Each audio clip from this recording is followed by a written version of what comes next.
Shalom, all praise to Yahweh Shem Yahshua, double honor to the apostles of GMS. My name is Amnawala, coming at you with the video. And this is either last night or maybe the night before. And I think it was the night before. Probably was it was a few days ago. I was just listening to current events on my phone. I think I was on a bus or I was working out. I was doing something, but I was listening to current events on my phone, and there was a video I was watching on Russia Today. I'm not sure if it was RT News or RT America on YouTube, but it was a Vladimir Putin interview. And that's the spirit, because I was gonna originally do a show on something else, and then I just typed in World War III on Google, and the web page popped up where they had this interview, they had this quote that you see right there on it. So let's begin. So refresh my memory on what I wanted to do a show on a few days ago. This is the dailystar.co.uk. says Vladimir Putin warns World War III will be the end of civilization. Vladimir Putin has shockingly spoken out on the fears of World War III, as he warned the clash will be the end of civilization, which is a fact. If that is true, World War III will be a war that will end all wars. Why is that? Very simple. Because technology is greater now than it's ever had been in human history. Therefore, the methods of warfare are far greater, far more dangerous, and far more lethal than it's ever been, which can bring about more destruction. Bring about the destruction of the likes of which man has never seen. It says by Henry Holloway. It says Russia's leader Vladimir Putin was responding to a question during his annual phone-in, where he takes questions from the members of the public. Yeah, Vladimir Putin does an annual phone-in where people can actually call and actually speak to him. He'll answer various questions. Phone-in where he takes questions from the members of the public. He warned World War III would be the end of civilization, and that should restrain world powers from taking dangerous steps. Relations between Russia and the West have plunged to Cold War lows amid tensions over Syria, Crimea, NATO buildups, and Sergei Skripal. Putin said pressure on Russia from the West will end when they realize they are counterproductive. Right. So he's saying that pressure on Russia from the West, or the United States, and when I say the West, I mean Western Hemisphere, will end when they realize they are counterproductive. In other words, counterproductive or maladaptive. Something that's maladaptive is something that's more harmful than good. Because if you keep pressuring Russia, eventually it's going to end in the World War III scenario, which will bring about the end of civilization. So that right there is it's a maladaptive. It's more harmful than good.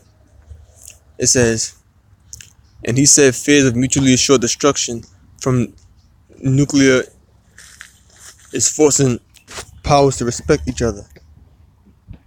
Now, mutually assured destruction. Now, back in the 1980s, mutually assured destruction was known as MAD. That was the acronym for it.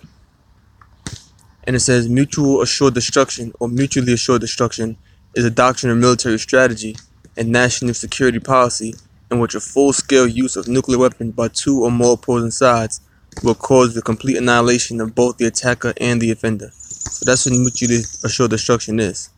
It's a doctrine of military strategy and national security policy, which a full-scale use of nuclear weapons by two or more opposing sides could bring about the complete annihilation of the attacker and the offender.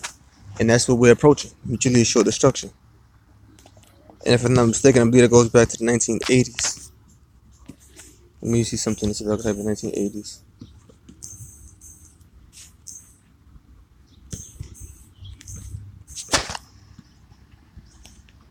See, it's mad right there. Go on with me real quick. Maybe it came about before the 19. Okay, see, this is the primary doctrine. The primary application of this doctrine started during the Cold War, 1940 to 1991. So during that time period, I'm still not sure exactly when the quote came about, though. Oh, hey, check this out. This is the history of mutually assured destruction. and it says history pre-1945. One of the earliest references to the concept comes from the English author Willie Collins, writing at the time of the Franco-Prussian War in 1870. I begin to believe in only one civilizing influence, the discovery one of these days of a destructive agent so terrible that war will mean annihilation and men's fears will force them to keep the peace. Now this is before nuclear weapons even thought of, was even created by man. Richard Jordan Gatling patented his namesake rotary gun in 1862 with the partial intention of illustrating the futility of war. See how that rotary gun look? Spirit got me going into something else now. I figured that was it, but let me go back. It says, go back to the history. Give me 1 second, okay. It says, after his invention of dynamite, Alfred Noble stated that the day when two army corps can annihilate each other in 1 second, all civilizations, it is to be hoped, will recoil from war and discharge their troops. So we are approaching the time of mutually assured destruction right now. We're in that time, excuse me. It says, let's go down. But let me get the scripture real quick. This is, let's see. This is Book of Revelation, chapter 11, verse 12. And they heard a great voice from heaven saying, "Come up hither." And they ascended up to heaven in a cloud, and the enemy beheld them. This is talking about when the elect is delivered from the four corners of the earth. Primarily speaking of America, because that's where the major destruction is going to take place.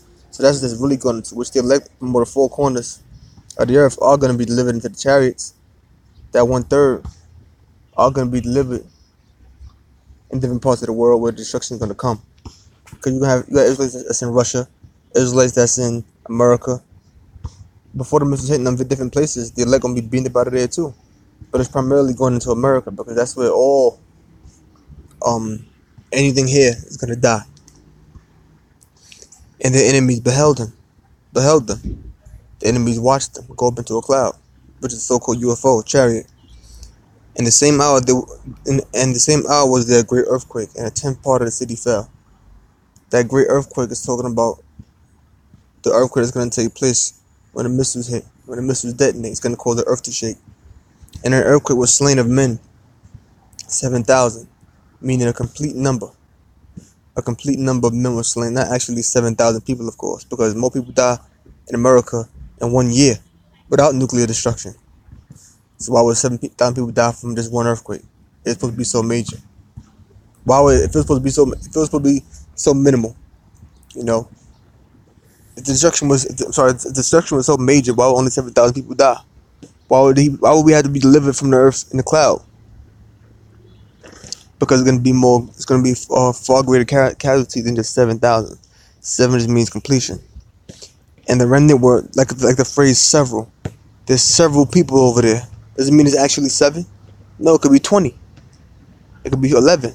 Okay? And this remnant were affrighted and gave glory to the power of heaven. The second woe is past, and the third woe cometh quickly. See, the third woe cometh quickly. And that's talking about during that, when the missiles hit. Because the second woe was, by this point, the second woe is going to already be past. Which is the Second World War. It's already past. The third woe cometh quickly. Though that's already going to be in the midst of World War III. But the missiles going to be coming quickly. And right before the missiles hit, the elect is going to be delivered. Go back up. It says, he said, the understanding that a third world war